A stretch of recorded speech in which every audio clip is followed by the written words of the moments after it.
আজি আমাৰ বিটিআৰ চৰকাৰ যি মিত্ৰজোঁটৰ চৰকাৰ UPPL আৰু BJPৰ 4টা বছৰ সম্পূৰ্ণ হৈছে 2020 চনৰ 15 ডিচেম্বৰত আমাৰ চৰকাৰ আৰম্ভ হৈছিলে আৰু এবছৰ কোভিডৰ কাৰণে আমি খুব ভালকে কাম কৰিব পৰা নাছিলোঁ কিন্তু যোৱা 3টা বছৰ আমাৰ যি টিম বিটিআৰ হিচাপে আমাৰ EM সকল MCLA সকল আৰু আমাক সহায় কৰিছে আমাৰ অঞ্চলৰ পৰা জিকি যোৱা আমাৰ যিসকল UPPL আৰু BJPৰ আমাৰ MLA সকল আৰু লগতে আমাক প্ৰত্যেকটো মুহূৰ্ততে আমাক গাইড কৰি আছে অসমৰ মুখ্যমন্ত্ৰী ডাঙৰীয়া গতিকে আমাৰ টিমত আমি তেখেতকো আমাৰ গাইড হিচাপে আমি যেহেতু লওঁ আমাৰ টিমটো যোৱা 3টা বছৰত আমি খুব মানে ভালকৈ খুব এফেক্টিভলি আমি কাম কৰিছোঁ আৰু 2020 চনত যি সপোন লৈ বড়োলেণ্ড অঞ্চলৰ ৰাইজে আমাক ভোট দিছিলে চৰকাৰত আনিছিলে সেই সপোনবিলাক আজি বাস্তৱত ৰূপায়ণ হোৱা কথাবিলাক আমাক ৰাইজে জনাইছে আৰু সেই সময়ত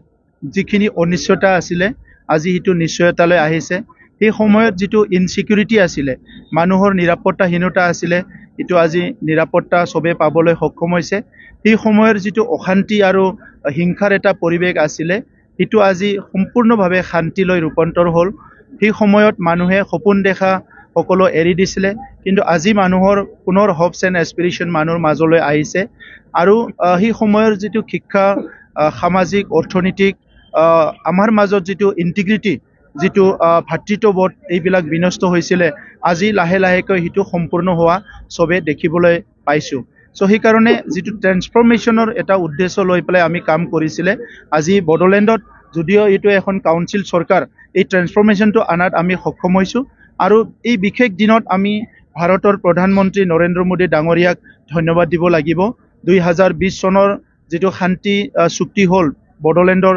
আমাৰ বিভিন্ন সংগ্ৰামী সকলৰ লগত এই শান্তি চুক্তিটো ভাৰতবৰ্ষতে এটা উল্লেখ লবলগীয়া শান্তি চুক্তি বুলি আজি প্ৰধানমন্ত্ৰী ডাঙৰীয়াও কৈছে কাৰণ বহুত শান্তি চুক্তি হৈছে কৰবাত সফল হোৱা দেখা নাই কিন্তু আমাৰ ইয়াত শান্তি চুক্তি হোৱাৰ পিছত 100% সফল হোৱা আজি দেখিবলৈ পাইছে আৰু ইয়াৰ লগতে ভাৰতৰ গৃহমন্ত্ৰী অমিত শাহ ডাঙৰীয়াক আমি ধন্যবাদ দিব লাগিব শান্তি চুক্তিত উপস্থিত থাকাৰ লগতে আমাৰ এই 4টা বছৰত বিভিন্ন সময়ত আমাৰ বড়োলেণ্ডলৈ আহিছে আৰু দিল্লীলৈও আমাক বিভিন্ন সময়ত লগ কৰিবলৈ তেখেতে সুযোগ দিছে বিটিআৰ চুক্তি ৰূপায়ণ কৰাৰ লগতে আমাৰ বিভিন্ন জ্বলন্ত সমস্যাবিলাক সমাধান কৰাত তেখেতে সহায় কৰিছে আৰু বৰ্তমানৰ অসমৰ মুখ্যমন্ত্ৰী তাহানিৰ cabinet minister doctor Himanta Biswa Sarma ডাঙৰীয়াক ধন্যবাদ দিব লাগিব তেখেতৰ দীঘলীয়া এটা ৰাজনীতিক উপলব্ধি আৰু বিভিন্ন জাতি জনগোষ্ঠীৰ সমস্যাবোৰক তেখেতে যিমান ভালকে বুজি পায় এই তেখেতৰ এই গোটেই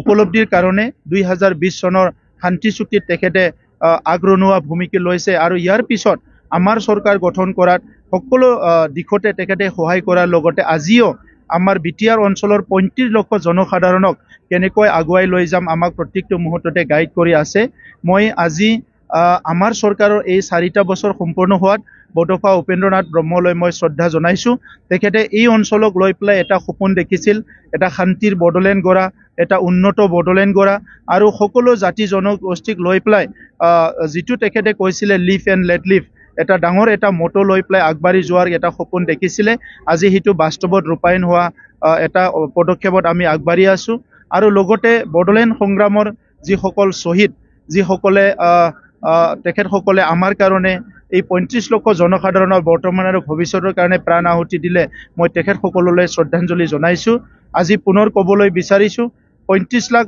বড়োলেণ্ডৰ যি জনসাধাৰণ আছে ইয়াত বিভিন্ন জাতি জনগোষ্ঠী আছে এই জাতি জনগোষ্ঠীয়ে বৃহত্তৰ ভাৰত দেশ আজিৰ সময়ত যত প্ৰায় আমাৰ জনসংখ্যা 150 কোটি হ'বলৈ গৈ আছে এনেকা সময়ত বড়োলেণ্ড অঞ্চলত বসবাস কৰা ক্ষুদ্ৰ জনগোষ্ঠীবোৰে বহুত সময় সংগ্ৰাম কৰিছে ভাষাৰ অধিকাৰৰ কাৰণে নিজৰ সামাজিক ন্যায়ৰ কাৰণে ভূমিৰ অধিকাৰৰ কাৰণে বিভিন্ন অধিকাৰৰ কাৰণে সংগ্ৰাম কৰিছে আৰু আমি স্বাধীনতাৰ 78 বছৰত আজি ক'বলৈ পাই গৌৰৱ অনুভৱ কৰিছো যে স্বাধীনতাৰ 78 বছৰত যিসকল জাতি জনগোষ্ঠীয়ে ভূমি আৰু বিভিন্ন সমস্যাৰ কাৰণে সদায় মাত মাতিব লগা হৈছিলে, সংগ্ৰাম কৰিব লগা হৈছিলে, এই সমস্যাবিলাক আজি সমাধান কৰিবলৈ আমি সক্ষম হৈছোঁ। যোৱা দশকৰ পৰা দশক ধৰি বিদ্যালয়বিলাক আগৰ চৰকাৰৰ মানুহবিলাকে গুৰুত্ব দিয়া নাছিলে। এতিয়া আমি LP স্কুলৰ পৰা ইউনিভাৰ্চিটিলৈকে যিমান কলেজ আছে বড়োলেণ্ড অঞ্চলক, এই কলেজবিলাকক অনুদান দিব পাৰিছোঁ। তেখেতসকলৰ অন্তৰ্গাঁথনি নিৰ্মাণত আমি সহায় কৰিব পাৰিছোঁ। বহুতখিনি অঞ্চল আছে আমাৰ অঞ্চলত, আগৰ সময়ত বিভিন্ন সংগ্ৰাম আৰু অনিশ্চয়তাৰ কাৰণে এই কামবিলাক হোৱা নাছিলে, কিন্তু এতিয়া আমি বহুত দলং বনাবলৈ সক্ষম হৈছোঁ, বহুত ৰাস্তা বনাবলৈ সক্ষম হৈছোঁ। আজি অসমত ভাৰতবৰ্ষৰ ভিতৰতে সকলোতকৈ ডাঙৰ এটা ৰিভলিউচনাৰী কাম কৰিছে, সকলোতকৈ মানে ধন্যবাদ দিব লগা কাম কৰিছে আমাৰ মুখ্যমন্ত্ৰী ডক্টৰ হিমন্ত বিশ্ব শৰ্মা ডাঙৰীয়া। সেইটো হ'ল অসমমালা ৰাস্তা নিৰ্মাণ কৰা। গ্ৰাম্য অঞ্চলকো ডাঙৰ ডাঙৰ নেশ্যনেল হাইৱেৰ নিচিনা ৰাস্তা নিৰ্মাণ কৰি মানুহৰ যাতায়াতটো বহুত সহজ কৰি দিছে আজি। তো সেইকাৰণে আমি আজি আমাৰ অঞ্চলতো বহুত আছামমালা ৰাস্তা পাইছোঁ, আৰু ইয়াৰ লগতে মানৱ সম্পদ উন্নয়নটো আমি চবচে বেছি গুৰুত্ব দিছোঁ। আৰু আজি শিক্ষাটো চবচে বড়োলেণ্ড চৰকাৰৰ প্ৰায়ৰিটি।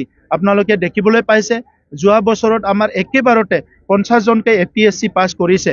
এই বছৰত অলপ, এই বেটছত অলপ কমিছে। মই আশা ৰাখিছোঁ নেক্সট বছৰত আৰু বাঢ়িব। আমাৰ চৰকাৰখনে ছুপাৰ 50 বড়োফা ছুপাৰ 50ৰ দ্বাৰা আমাৰ 50জন ল'ৰা ছোৱালী মেডিকেলৰ কাৰণে, 50জন ইঞ্জিনিয়াৰিং, 50জন UPSC আৰু 50জন APSCক আমি ফ্ৰী কোচিং দি আহিছোঁ যোৱা 3টা বছৰত। আৰু সেইকাৰণে আজি আমাৰ মানৱ সম্পদ গঢ়াৰ ক্ষেত্ৰত আমি বহুত আগবাঢ়ি যাব পাৰিছোঁ। এই বছৰৰ পৰা ডক্টৰ বাছিৰাম বড়ো ফেলোশ্বিপ আমি PhDৰ কাৰণে আকৌ আৰম্ভ কৰিছোঁ। আৰু এই বছৰৰ পৰাই আমি পুনৰ 5জন ল'ৰা ছোৱালী যিসকলে মেধাৱী হয়, যিসকলে বাহিৰত ৰিচাৰ্চ কৰিব বিচাৰে ফৰেন কাণ্ট্ৰিত, এই বছৰত প্ৰথম আমি 5জনক ফৰেন কাণ্ট্ৰিত বা কোনোবা ফৰেন ইউনিভাৰ্চিটিত ৰিচাৰ্চ কৰাৰ কাৰণে আমি ফেলোশ্বিপ দিবলৈ গৈ আছোঁ। তেনেকুৱা ধৰণৰ বহুতখিনি কাম আমি কৰিছোঁ। সমাজ এখন আগবাঢ়ি যাব লাগিলে প্ৰত্যেকটো দিশটো নজৰ দিব লাগিব। সেইকাৰণে আজি সশস্ত্ৰ সংগ্ৰাম শেষ হোৱাৰ পিছত বড়োলেণ্ডখন লাহে লাহে অস্ত্ৰমুক্ত হ'বলৈ গৈ আছে। এই ক্ষেত্ৰত আমি সকলো দৃষ্টি ৰাখিছোঁ। আৰু ইয়াৰ লগতে আগৰ সময়ত যিবিলাক মদ ভাং জুৱা মাৰা মাৰি গোষ্ঠীগত জাতিগত সংঘৰ্ষ, এইবিলাক যাতে পুনৰ আমাৰ মাজত নাহে, সেইকাৰণে প্ৰত্যেকটো জনগোষ্ঠীক আমি এটা পাৰ্টিচিপেটৰী ডেমক্ৰেচি ছিষ্টেমত লৈ গৈ পেলাই তেখেতসকলৰ ভিজন ডকুমেণ্ট আমি চৰকাৰে বনাই দিব বিচাৰিছোঁ।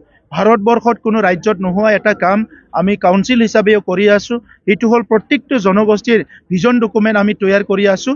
আৰু অহা ডিচেম্বৰৰ 30 তাৰিখত এইটো আমি প্ৰত্যেকটো জনগোষ্ঠীক বড়োলেণ্ড অঞ্চলৰ আমি তেখেতসকলক দিবলৈ বিচাৰিছোঁ, যাতে অনাগত দিনত তেখেতসকলে জনগোষ্ঠীটো আগুৱাই নিয়াত এটা ভাল দিশ পাবলৈ সক্ষম হয়। আৰু আমাৰ চৰকাৰখনে এই অঞ্চলৰ ভাষা সাংস্কৃতিক উন্নয়নৰ কাৰণে আমি কামটো কৰি আছোঁ। ইয়াত অন্তৰ্গাঁথনিৰ পৰা লৈ পেলাই আজি খেতিৰ পৰা লৈ পেলাই সকলো দিশটো আমি গুৰুত্ব দিছোঁ। আজি হেণ্ডলুম ছেক্টৰত আমি বহুত আগবাঢ়িছোঁ। 40টা সমষ্টিত 40টা অডিটৰিয়াম নিৰ্মাণ কৰিছোঁ সুজিত নাৰ্জাৰীৰ নামত। আমাৰ প্ৰথম শ্বহীদ আছিল সুজিত নাৰ্জাৰী। 40টা সমষ্টিত 40টা অডিটৰিয়াম আমি নিৰ্মাণ কৰিলোঁ। আৰু বীৰ চিলাগাং যিটো বড়ো লিবাৰেশ্যন টাইগাৰৰ প্ৰথম চেয়াৰমেন আছিলে, তেখেতৰ নামত আমি 40টা সমষ্টিত ষ্টেডিয়াম নিৰ্মাণ কৰা কাম আমি কৰি আছোঁ। যোৱাবাৰ 6টা কৰিলোঁ, এইবাৰ আকৌ 6টা কৰিম, কিন্তু অতি শীঘ্ৰে আমি 40টা সমষ্টিত 40টা মিনি ষ্টেডিয়াম নিৰ্মাণ কৰিবলৈ গৈ আছোঁ। আজি আপোনালোকে দেখিছে যে স্পৰ্টছ আমাৰ বহুত আগবাঢ়ি গৈছে। আমাৰ তাত দুৰণ কাপ হৈছে, ISPL হৈছে, খো-খো হৈছে, বহুত ভাল ভাল স্পৰ্টছ আমাৰ তাত আহিছে। আমাৰ ভাষা সংস্কৃতি আগবাঢ়ি নিয়াৰ কাৰণে কোকৰাঝাৰত আমি ইণ্টাৰনেশ্যনেল লিড ফেষ্টিভেল কৰি আছোঁ, লিটাৰেচাৰ ফেষ্টিভেল, য'ত দেশ বিদেশৰ সাহিত্যিকবিলাক, কবিবিলাক, সমালোচক আলোচকবিলাক আহি পেলাই অংশগ্ৰহণ কৰিছে। আৰু ইয়াৰ লগতে আপোনালোকে দেখিবলৈ পাইছে ইণ্টাৰনেশ্যনেল ড্ৰামা ফেষ্টিভেল আমি কৰিছোঁ, য'ত নেকি লেটিন আমেৰিকাৰ দৰে, ইটালীৰ দৰে বিভিন্ন দেশৰ পৰা আহি আজি কোকৰাঝাৰৰ ড্ৰামা ফেষ্টিভেলত অংশগ্ৰহণ কৰিছে। গতিকে সমাজখনক আগবাঢ়ি নিবৰ কাৰণে কোনো এটা দিশ যাতে পিছ পৰি নাথাকে। আজি মহিলাসকলৰ পৰা, শিশুৰ পৰা, যুৱ যুৱতীৰ পৰা লৈ পেলাই আমাৰ দিব্যাংগ ভাই যিটো বন্ধুসকল আছে, সকলোৰ কাৰণে কিবা নহয় কাম কৰাৰ কাৰণে আমাৰ চৰকাৰখনে আগবাঢ়ি আছে।